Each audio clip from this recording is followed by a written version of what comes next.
O Brasil poderá ter este ano a terceira maior população de desempregados entre as 20 maiores economias do mundo. Para piorar esse cenário, milhões de empregos podem simplesmente desaparecer.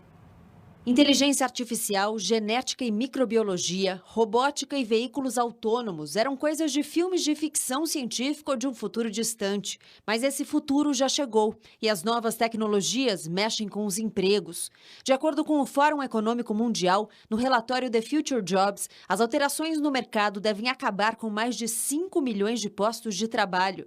Ao mesmo tempo, devem ser recuperados 2 milhões de empregos que vão ser deslocados para categorias profissionais nas áreas relacionadas à informática, matemática, arquitetura e engenharia.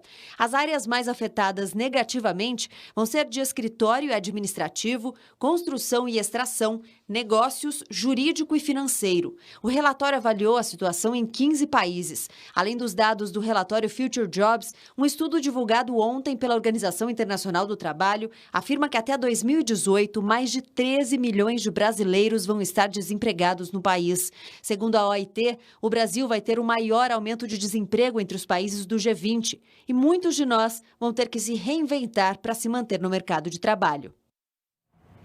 A gente fala mais sobre esse assunto ao vivo com o consultor de carreiras, Francis Nakada. Boa noite, muito obrigada pela sua presença. Boa noite, obrigado. Queria começar perguntando quem é mais afetado por essa mudança? Bom, Gabriela, na verdade todos nós somos afetados, né? Seja no mercado executivo, no mercado formal, na base da pirâmide, independentemente da estrutura, do organograma que esse profissional esteja, como também no meio empreendedor. Agora, para essas profissões, a gente falou aí de algumas áreas mais promissoras, são postos que exigem alta qualificação. Sim, né? Esse é um dos pontos fundamentais hoje em dia, né? A atualização constante, o estudo. Quanto mais o profissional, quanto mais a pessoa tiver essa atenção com relação à sua carreira, essa perspectiva, mais facilmente ele será absorvido pelo mercado, seja mercado, novamente, empreendedor ou mercado executivo do emprego formal.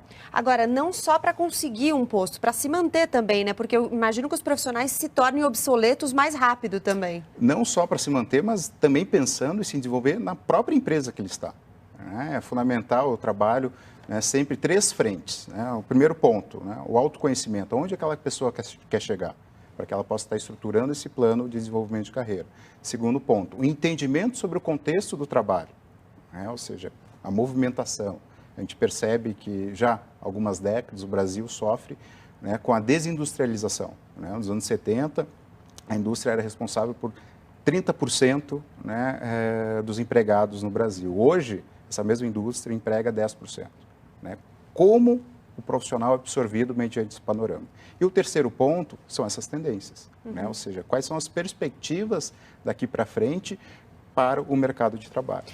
Ou seja, aqui no Brasil, a gente está falando de alta qualificação, mas para a gente chegar lá, a gente tem que resolver muitas etapas antes, né? Porque a gente não tem igualdade de oportunidades na educação nem na escola aqui. Então, a gente tem que resolver o que vem antes. Aí eu trago 2 aspectos, Gabriela. O conceito da empregabilidade, o quanto que o profissional é atrativo para o emprego, e o conceito da trabalhabilidade. Esse conceito não é tão usual hoje no mercado, ou seja, como se relacionar de outras formas com o mercado para que eu me mantenha competitivo, não somente o emprego, mas que eu tenha receitas que possam estar compondo, né, os meus ganhos. Então, a gente tem que aprender educação financeira também. Educação financeira é um dos pontos, é uma série de fatores, não existe uma receita de bolo. Né? Então, é fundamental a gente ter, sim, um planejamento financeiro, ter um plano de carreira e um plano de vida, porque precisa estar em linha essas 3 frentes. E o país precisa se organizar para isso, né? Senão fica parecendo que é culpa das pessoas, que as pessoas não conseguem se qualificar quando não há uma estrutura, né? Esse ponto é interessante, né? Eu trabalho com transição, né, apoiando executivos profissionais na recolocação no mercado, e 95% dessas pessoas que são desligadas por motivos que transcendem a sua responsabilidade. Questões econômicas, questões que contemplam o próprio negócio, ou seja, não estão atrelados a um aspecto de competência ou resultado. Não, são fatores ali que vão além da sua responsabilidade. Esse ponto é muito importante frisar.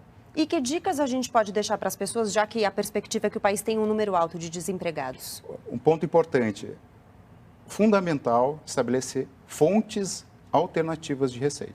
Ter plano A, plano B, plano C. Hoje, a relação do empregado com a empresa é muito frágil, né? Então, eu não posso estabelecer esse vínculo de uma maneira específica, né? Eu preciso ter outras alternativas. Por quê? Porque eu não tenho controle sobre o emprego hoje. Né? Então, é fundamental que a pessoa possa estar construindo em paralelo as suas atividades profissionais, dentro da sua empresa, dentro do seu emprego, dentro do seu trabalho, outras atividades para que eu não estabeleça essa relação de dependência com o emprego. Né? Esse é um ponto. Outro ponto, fomentar rede de contatos. Né? E não somente conhecer, mas trabalhar a manutenção dessa rede. Pessoas com que você estudou, com que você trabalhou, né? E sempre estabelecendo uma relação de troca, né? Apoiando quando necessário, para quando houver a necessidade também ser, né, ajudado aí no momento, né, de movimentação profissional. Um outro ponto também interessante está atrelado ao aspecto, né, da atualização. Estudar sempre, seja idiomas, o inglês sim é importante, a gente percebe que o espanhol cada vez toma mais importância dentro do contexto geográfico da América Latina, na medida que o Brasil é o único país, né, de língua portuguesa. Estudos dentro da sua área, esse ponto é importante, Gabriela. Como a economia não está, né, economicamente, né, ativa, as empresas querem resultado a curto prazo. Né? Então, quanto mais específico for aquele conhecimento, a hiperespecialização de carreira, melhor. Tá ótimo. Muito obrigada pelas dicas, Obrigado, por nos ajudar aqui a dar uma luz. Foi um prazer. Até a próxima. Uma boa notícia.